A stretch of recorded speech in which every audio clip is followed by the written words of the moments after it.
Muito bem, gente, estamos dando início hoje ao livro de Juízes, capítulo 1, né? E assim vamos continuando. Capítulo 1, versículo 1, 2 e 3. E Lucas, finalizando ali, capítulo 1 ainda, versículo 57 ao 80. Vamos lá, gente. Iniciando então o livro de Juízes, a guerra contra os cananeus e os restantes. Depois da morte de Josué, os israelitas perguntaram ao Senhor: quem de nós será o primeiro a atacar os cananeus? O Senhor respondeu: Judá será o primeiro. Eu entreguei a terra em suas mãos. Então os homens de Judá disseram aos seus irmãos de Simeão: venham conosco ao território que nos foi designado por sorteio, e lutemos contra os cananeus. Iremos com vocês para o território que lhes foi dado. E os homens de Simeão foram com eles. Quando os homens de Judá atacaram, o Senhor entregou os cananeus e os fariseus na mão deles, e eles mataram 10.000 homens em Bezeque. Foi lá que encontraram Adoni Bezeque, que lutaram contra ele e derrotaram os cananeus e os ferezeus. Adoni Bezeque que fugiu, mas eles os perseguiram e o prenderam e lhe cortaram os polegares das mãos e dos pés. Então Adoni Bezeque disse: 70 reis com os polegares das mãos e dos pés cortados apanharam migalhas debaixo da minha mesa. Agora Deus me retribuiu aquilo que lhes fiz. Eles os levaram para Jerusalém, onde morreu. Adoni Bezeque ele era conhecido porque ele pegava todos os reis, né, e cortava exatamente os polegares para danificar, né, a condição deles guerrearem, porque sem o polegar não tinha como empunhar a espada. É isso que Satanás também tenta fazer, né? Tirar a nossa estrutura de guerrear. Mas vamos lá, verso 8. Os homens de Judá atacaram também Jerusalém e a conquistaram, mataram seus habitantes ao fio da espada e incendiaram. Depois disso, eles desceram para lutar contra os cananeus que viviam na serra, no Neguebe e na Cefá, ou Cefelá. Avançaram contra os cananeus e viviam em Hebrom, anteriormente chamada Kiriate Arba, e derrotaram Cesai, Almã e Talmai. Dali avançaram contra o povo que morava em Debir, anteriormente chamada Kiriate Sefer. E disse Calebe: darei minha filha Axa em casamento ao homem que atacar e conquistar Kiriate Sefer. Otoniel, então, filho de Kenaz, irmão mais novo de Calebe, conquistou a cidade.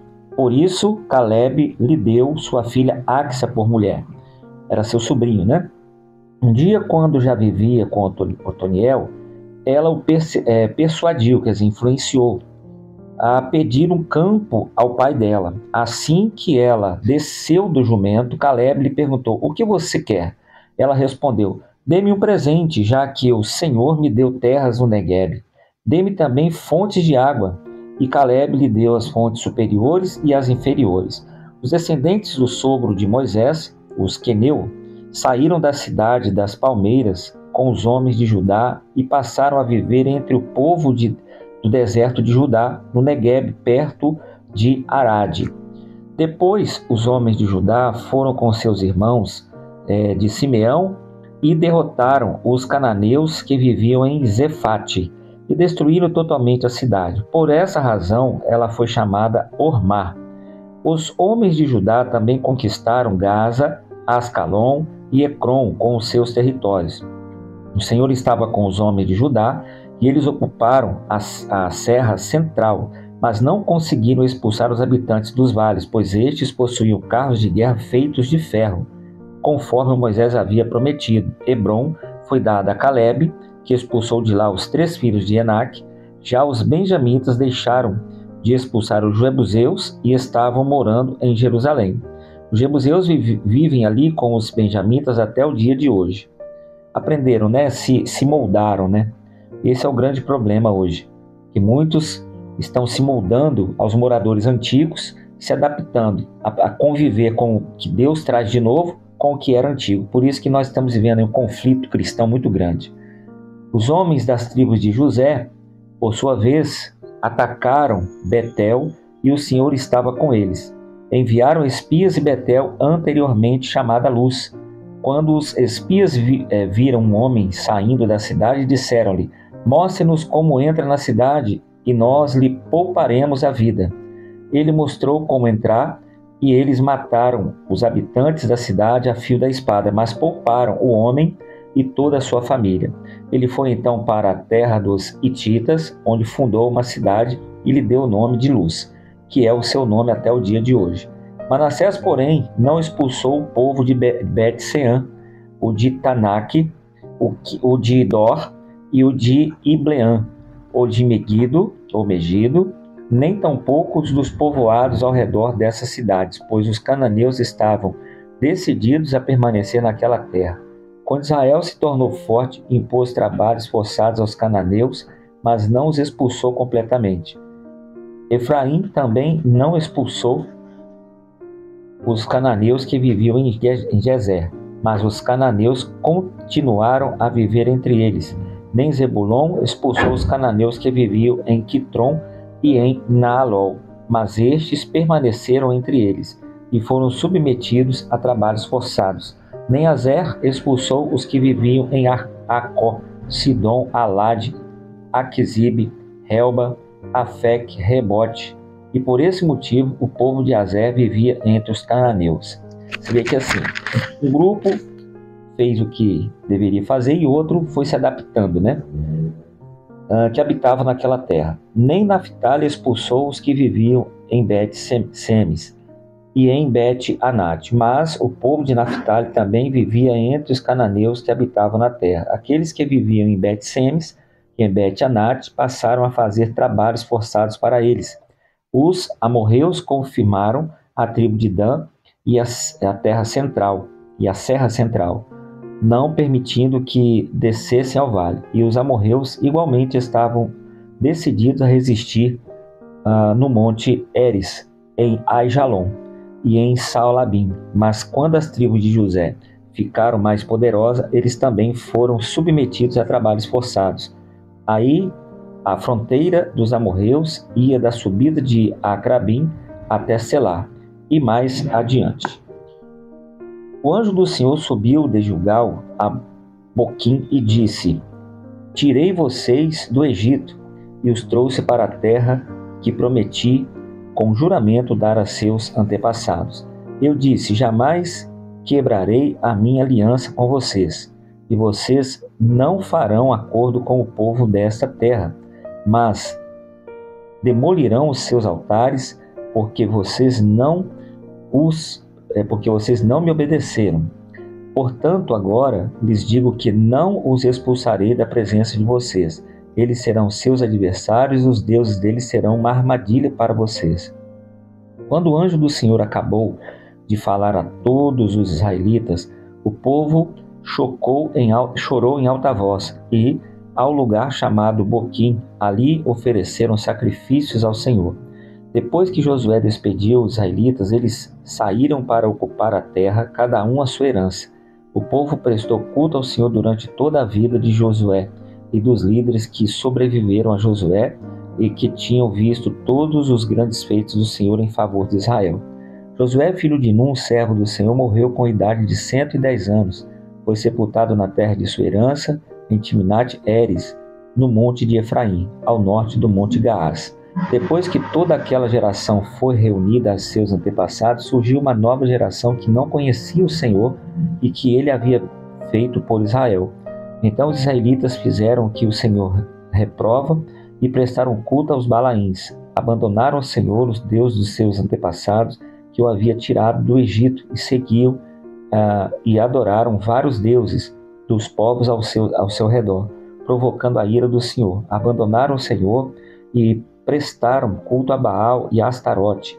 A ira do Senhor se acendeu contra eles e eles os entregou na mão dos israelitas. E eles os entregou na mão dos invasores que os saquearam.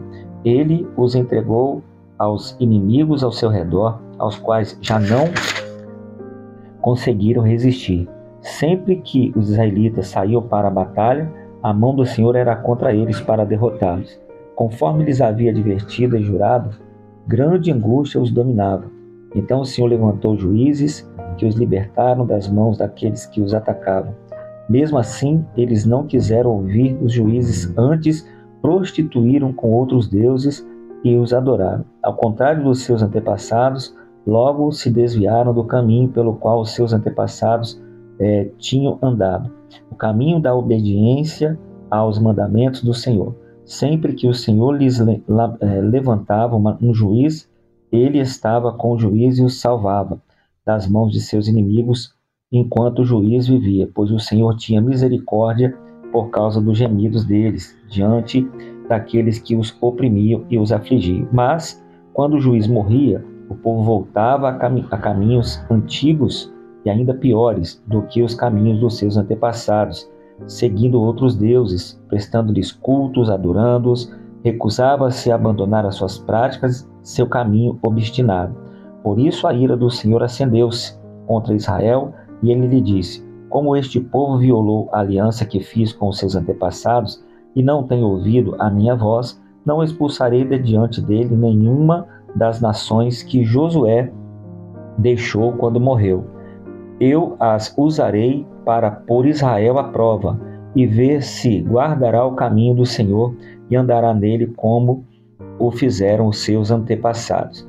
O Senhor havia permitido que essas nações permanecessem, não as expulsou de imediato e não as entregou nas mãos de Josué.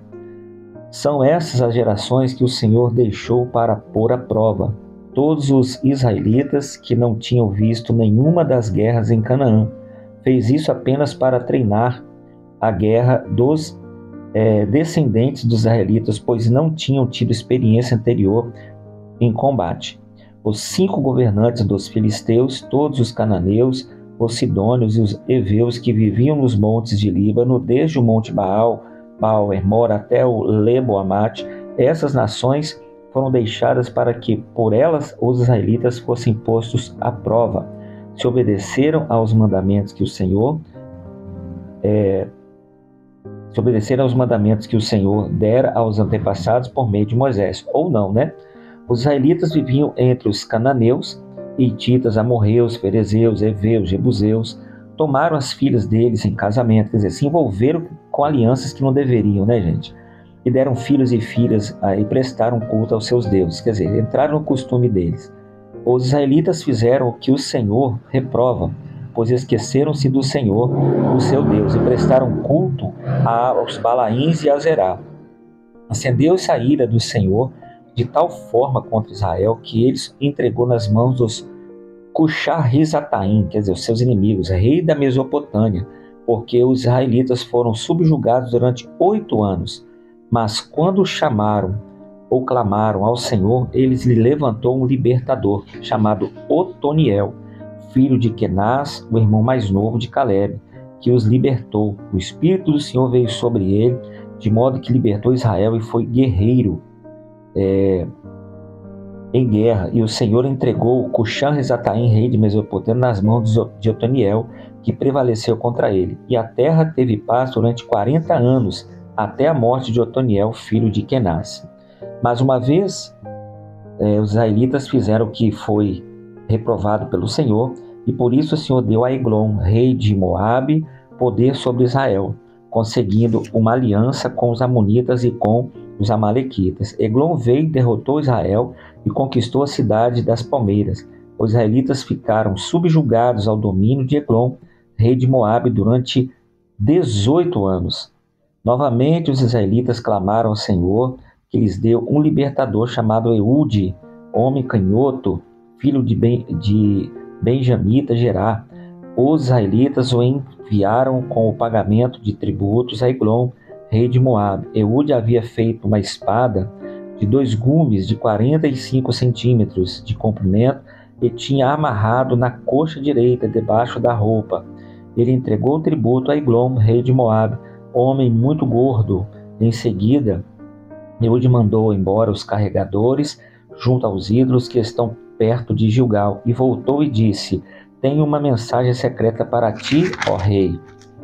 O rei respondeu, calado, e todos os seus auxiliares saíram de sua presença. Eude aproximou-se do rei, que estava sentado sozinho na sala superior do palácio de verão, e repetiu: tenho uma mensagem de Deus para ti. Quando o rei se levantou do trono, Eude estendeu a mão esquerda, apanhou a espada de sua coxa direita e cravou-a na barriga do rei. Até o cabo penetrou com a lâmina. E como não tirou a espada, a gordura se fechou sobre ela. Então Eude saiu para o pátio ou pórtico, depois de fechar e trancar as portas da sala atrás de si. Depois que ele saiu, vieram os servos e encontraram trancadas as portas da sala superior e disseram: ele deve estar fazendo suas necessidades em seu cômodo privado. Cansaram-se de esperar, e como ele não abria a porta da sala, pegaram a chave e abriram-la por fora. E lá estava o seu senhor caído no chão morto. Enquanto esperava Eude escapou, passou pelos ídolos e fugiu para Seirá. Quando chegou, tocou a trombeta nos montes de Efraim, os israelitas desceram dos montes quando ele à sua frente. Sigam-me, ordenou, pois o Senhor entregou Moabe e os inimigos de vocês em suas mãos. Eles o seguiram, tomaram posse do lugar de passagem do Jordão que levava a Moabe e não deixaram ninguém atravessar o rio. Naquela ocasião mataram cerca de 10.000 moabitas, todos eles fortes e vigorosos. Nem um só homem escapou. Naquele dia Moabe foi subjugada por Israel e a terra teve paz durante 80 anos. Depois de Eude veio Sangar, filho de Anate, que matou 600 filisteus com uma aguilhada de bois. Ele também libertou Israel. E é isso, gente. Começamos aqui a nossa nova caminhada no livro, dos Juízes. E agora vamos lá para o nosso término do livro de Lucas. Lucas, capítulo 1 ainda, o versículo agora 57, ao 80. Vamos lá. O nascimento de João Batista. Ao se completar o tempo de Isabel, ao lugar completar o tempo de dar à luz, ele teve um filho. Seus vizinhos, parentes ouviram falar da grande misericórdia do Senhor e lhe deram e que haviam demonstrado e se alegraram com eles. No 8º dia foram circuncidar o menino. E dar-lhe o nome do pai, Zacarias. Mas sua mãe tomou a palavra e disse: Não, ele será chamado João. Disseram-lhe então: você não tem nenhuma parente com esse nome. Então fizeram sinais ao pai do menino para saber como queria que a criança se chamasse. Ele pediu uma tabuinha e, para a admiração de todos, escreveu: o nome dele é João. E imediatamente sua boca se abriu, sua língua soltou e ele começou a falar, louvando a Deus. Todos os vizinhos ficaram cheios de temor e por toda a região montanhosa da Judéia se falava sobre estas coisas. Todos os que ouviam falar disso se perguntavam: o que vai ser este menino? Pois a mão do Senhor estava com ele. Seu pai, Zacarias, foi cheio do Espírito Santo e profetizou: louvado seja o Senhor, o Deus de Israel, porque visitou e redimiu o seu povo. Ele promoveu poderosa salvação para nós, na linguagem do seu servo Davi, como falara pelos seus santos profetas nas antiguidades, salvando-nos dos nossos inimigos e da mão de todos nós que nos odeiam, para mostrar a misericórdia aos nossos antepassados e lembrar da sua santa aliança, o juramento que fez aos nossos pais Abraão, resgatando-nos da mão dos nossos inimigos, para o servirmos sem medo, em santidade e justiça diante dele todos os nossos dias. E você, menino, será chamado profeta do Altíssimo, pois irá diante do Senhor para lhe preparar o caminho, para dar ao seu povo conhecimento da salvação mediante o perdão dos seus pecados, por causa das tenras misericórdias do Senhor, o nosso Deus, pelas quais do alto nos visitará o sol nascente, para brilhar sobre aqueles que estão vivendo nas trevas e na sombra da morte, e guiar nossos pés no caminho da luz.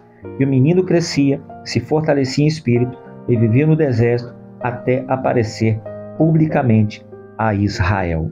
E esse é o nascimento de João Batista, nosso precursor, o preparador do caminho para o nosso Salvador. Deus abençoe, gente.